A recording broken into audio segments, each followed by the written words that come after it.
Muito bem, nós vamos estudar agora Levítico capítulo 24, o pão da proposição e o lume dos santos. Então ele vai dizer o seguinte: o Senhor Deus disse a Moisés o seguinte: diga aos israelitas que lhe tragam o melhor azeite para manter sempre aceso o candelabro que está na tenda sagrada. Então, o capítulo 24 começa falando a respeito do candelabro, né? Do azeite que era usado para manter as suas lâmpadas acesas continuamente. Então era um dever dos israelitas trazer o azeite até o tabernáculo para que este azeite fosse usado na manutenção da lâmpada, para que fosse usado ali para a lâmpada ficar acesa continuamente. O interessante aqui é que o azeite deveria ser azeite puro de oliva batida. Então havia uma maneira mais fácil. Só que quando é dito para nós que o azeite deveria ser puro de oliva batida, isso fala que Deus merece o melhor, a melhor extração do óleo, da azeitona, que se tornaria o azeite, né? Era a azeitona batida. Era uma extração mais fina, uma extração mais delicada, uma extração mais trabalhosa, e é Deus mostrando que Ele merece o melhor dos nossos esforços, daquilo que temos e de tudo que possuímos. E o versículo 3 ele vai dizer: todas as tardes Arão acenderá o candelabro e o manterá aceso a noite toda, ali na presença de Deus, o Senhor do lado de fora da cortina que fica em frente da Arca da Aliança. Essa lei deverá ser obedecida por vocês e pelos seus descendentes para sempre. Então você percebe que as lâmpadas, o candelabro, o candeeiro, o castiçal, ficava sempre dentro do lugar santo, dentro da tenda. Lembra que tinha um tabernáculo e dentro do tabernáculo tinha um recinto mais íntimo, que era o Santo dos Santos. Então o candelabro ficava no lugar santo, junto com a mesa, junto com o altar de incenso e tudo ali, né, junto, né? Era coberto com uma série de cortinas que impedia a luz do sol de entrar. Então era muito escuro. O que iluminava era o candelabro.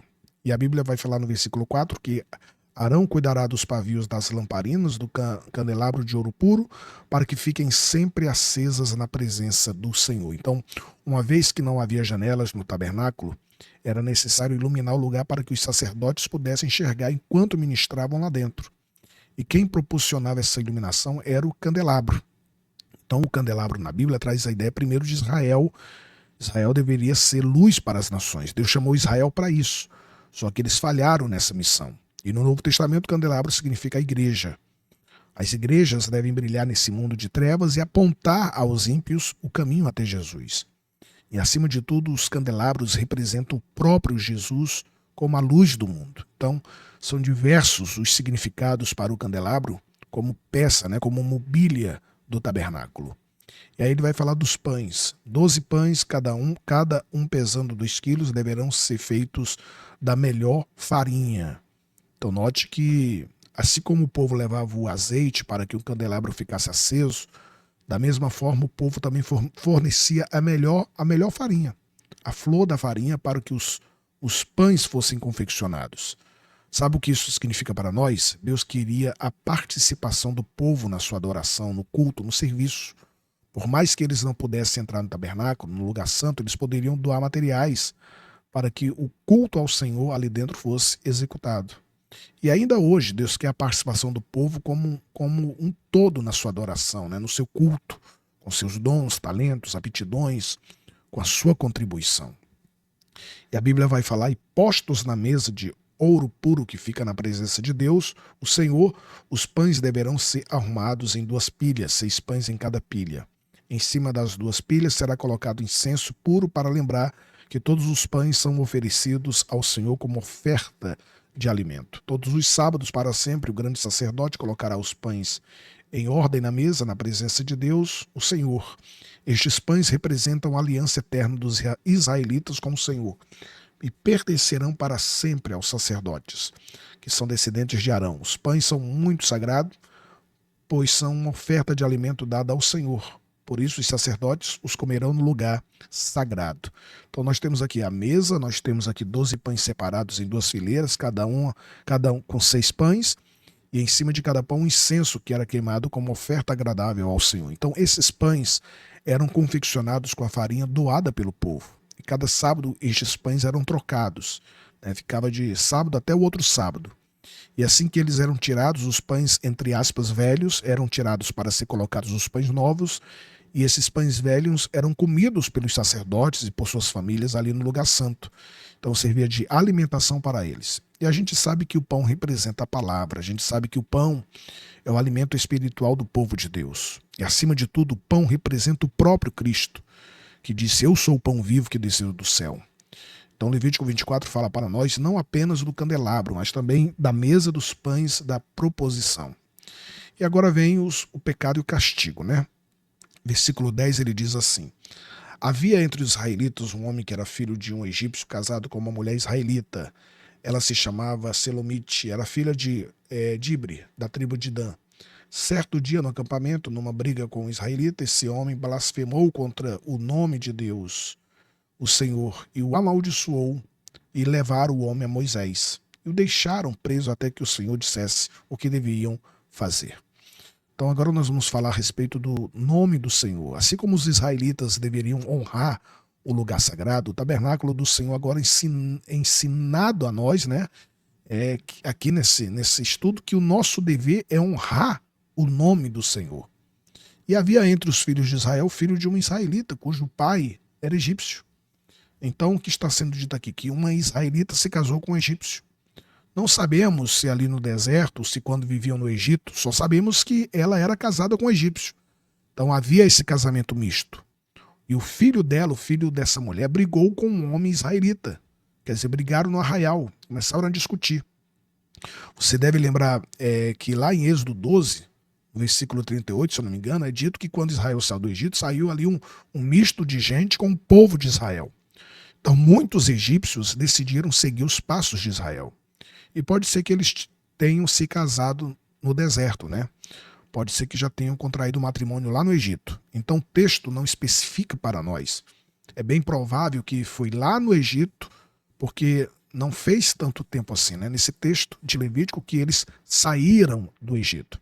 Então não deu tempo do menino crescer tanto assim. Então vamos considerar que eles já eram casados lá no Egito. Então essa família, essa israelita casada com um egípcio e com um filho meio israelita e meio egípcio, estava ali no arraial e os filhos deles brigou com um israelita. E aí é dito para nós então que o filho da mulher israelita, esse meio israelita, meio egípcio, olha só o que ele fez. Ele blasfemou, né? Ele blasfemou contra o nome do Senhor e o amaldiçoou. Nós não sabemos qual é a tônica dessa blasfêmia e dessa maldição que ele lançou contra Deus. Mas o que importa é que os anciãos, a liderança, reconheceu que foi uma blasfêmia e uma maldição contra o nome do Senhor. Então levaram o caso até Moisés. O nome da mãe do israelita era Selomite, filho de Dibre, da tribo de Dan. Logo a tribo de Dan, né? Que dizem que é a tribo do anticristo. Ela era da tribo de Dan. Então levaram ele à prisão até que o Senhor lhes declarasse o que devia fazer. Então o que isso significa? Né? Que Moisés não tinha resposta sobre como deveria agir naquele caso. Então ele não tinha resposta. Ele vai buscar o Senhor, né, por uma direção. Moisés não tinha vergonha alguma de dizer assim: olha, eu não tenho resposta para isso. Espere que eu vou buscar do Senhor a resposta. E essa não foi a última vez e nem a única que isso aconteceu. A gente vai ver outras vezes em que Moisés vai buscar a Deus, né, por uma orientação sobre aquilo que ele deveria fazer. E isso deve servir de exemplo a toda a liderança. Quando não sabemos o que fazer, nós temos que buscar a direção de Deus.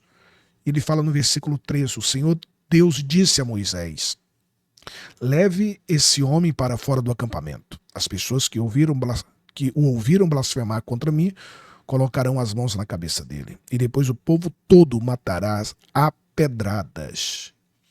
E diga ao povo: quem amaldiçoar o seu Deus pagará por este pecado. E será morto a pedradas por todo o povo, não importa que seja israelita ou por estrangeiro que mora no meio de vocês. Quem blasfemar contra o nome do Senhor, Deus, será morto. Olha só, né? Então Deus está dizendo aqui que a blasfêmia é um pecado capital, punido com a própria morte. E os filhos de Israel fizeram como o Senhor havia ordenado, né, a Moisés. E esse filho da israelita com o egípcio foi morto. Foi morto por apedrejamento, porque blasfemou do nome do Senhor. A Bíblia diz: a lei é a mesma para os estrangeiros que moram no meio de vocês. Para os israelitas, eu sou o Senhor, Deus de vocês. Então Moisés disse tudo isso aos israelitas.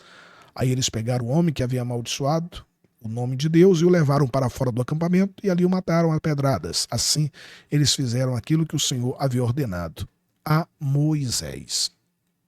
Então, quem blasfemar o nome do Senhor terá que ser executado, né? A comunidade toda irá apedrejá-lo. Seja estrangeiro, seja natural da terra, se blasfemar o nome de Deus terá que ser morto. Então agora Deus revela que a blasfêmia é um pecado punível com a morte. Então o povo de Israel tinha tanta reverência com o nome de Deus que quando eles liam nas Escrituras algum versículo que trouxesse o nome de Deus, o eu sou, eles trocavam para Adonai, para não usar o nome do Senhor em vão sem saber. E assim jamais pronunciavam o nome de Deus. Então respeitar o nome é respeitar a pessoa a quem ele se refere. E o nosso maior respeito deve ser dedicado ao Senhor. O nome é muito mais do que um título, o nome significa o caráter. O nome representa a própria pessoa, o ser da pessoa.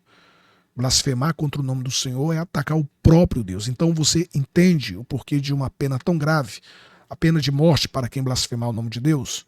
Porque o nosso Deus é um Deus santo e nós devemos reverenciá-lo, né?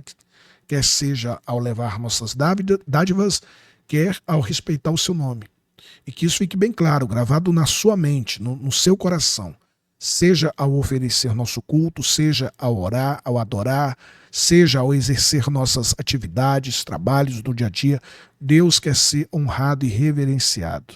Não apenas quando estamos na igreja, mas sobretudo fora dela. E não apenas quando estamos exercendo os nossos dons espirituais, mas também nas atividades diárias do nosso dia a dia. Que Deus abençoe a todos. No próximo vídeo vamos estudar Levítico capítulo 25. Deus abençoe.